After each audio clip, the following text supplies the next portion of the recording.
you foresee possibly these financial problems? I was told from the Revenue Department by reliable sources that it was no way for the court system to generate the revenue that had been projected to us in the legislature.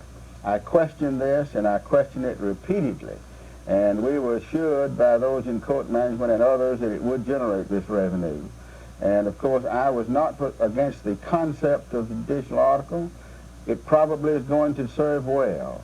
But there was a question in my mind then, and it still is, that if we in Alabama can afford anything as expensive as this court system that we have now thrust upon us. Is the court system going to be bailed out of its dilemma? We're going to make every attempt. The court system must continue.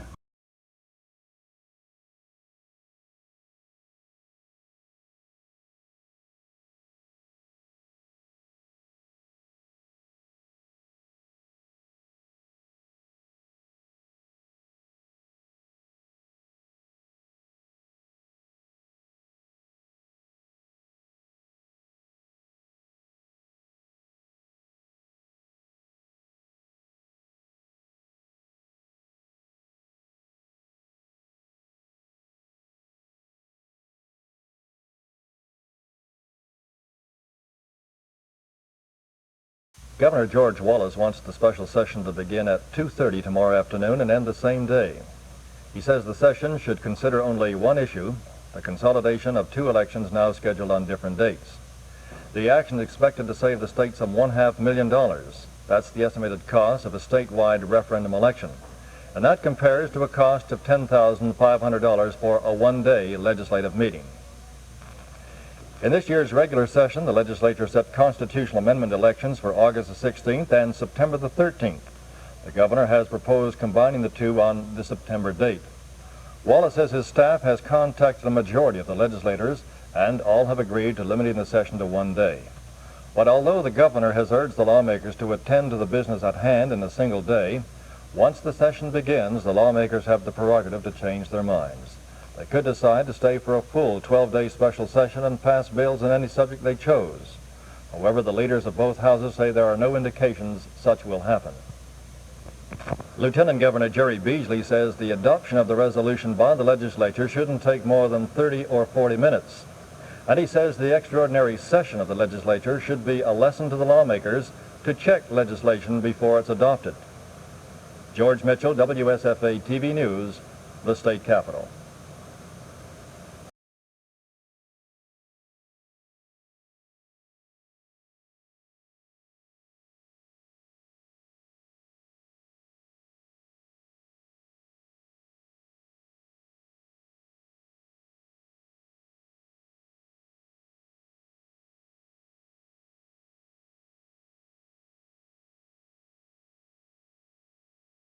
A large sum of money, thousands of dollars, set for other expenses.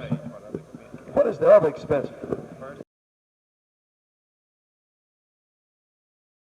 Well, the general fund budget, George, is a cutback of $18 million from the budget that was on the floor of the House on Tuesday. The diversion money from the Special Education Trust Fund was returned to the trust fund, and that $18 million was deleted from the money going to the Mental Health Department, and cutting them back from $83 million to $65 million. And then we added $300,000 for the brucellosis program to the Department of Agriculture and Industries, and one or two other small increases to other departments. But it's a balanced budget at approximately $162 to $163 million.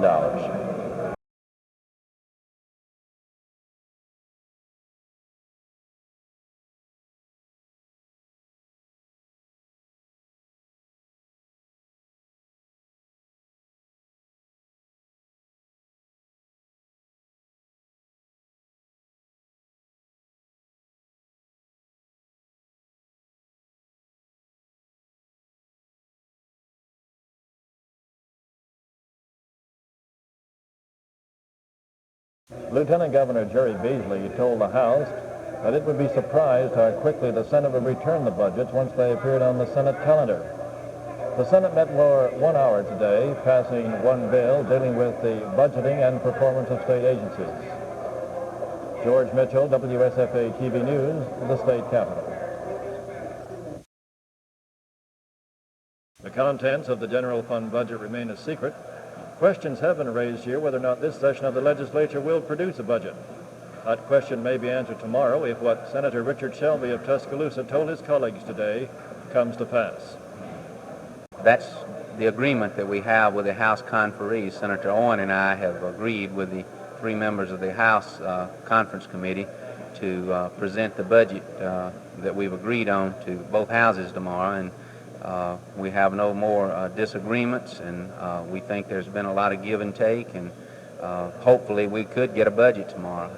I don't see anything to stand in its way other than just the vote of the House and the Senate, and they feel like it'll pass over there, and we feel the same in the Senate. I think we need one, and I know the taxpayers hope that we get one. Are you at liberty to say what any major changes in the budget? I'm not. I wished I could, but we haven't even presented it to anyone yet, and we'll do it tomorrow, and it'll all be public.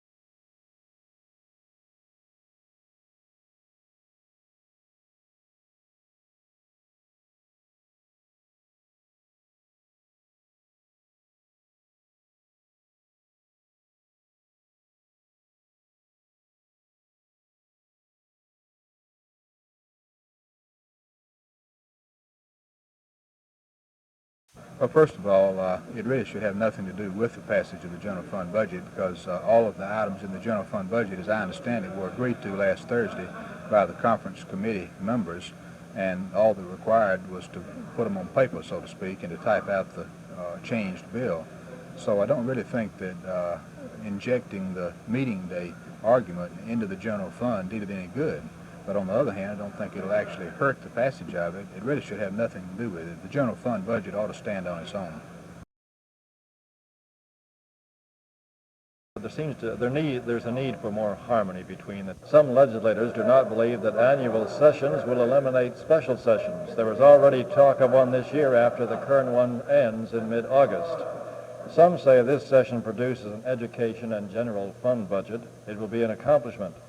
Overall, some legislators feel annual sessions will prove beneficial.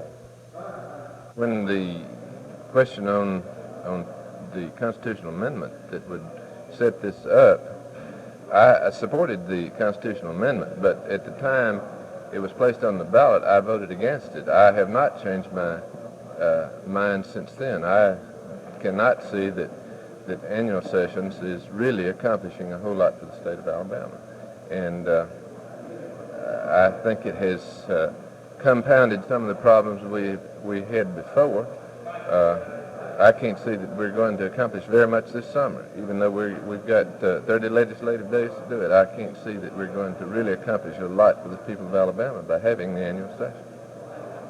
Well, George, I feel very strongly about annual sessions. I'm a businessman. I'm not an attorney, so I have a great appreciation for administration, day-to-day administration. I feel that annual sessions has been and will prove in the future to be very successful in that we're dealing with our business and our problems on an annual basis rather than letting it pile up over a 2-year period and trying to deal with it.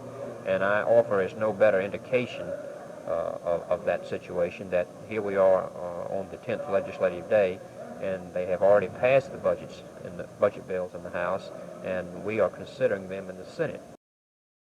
Apparently, most legislators feel that annual sessions are good, but there has been legislation introduced to repeal the constitutional amendment. George Mitchell, WSFA TV News, the state capitol.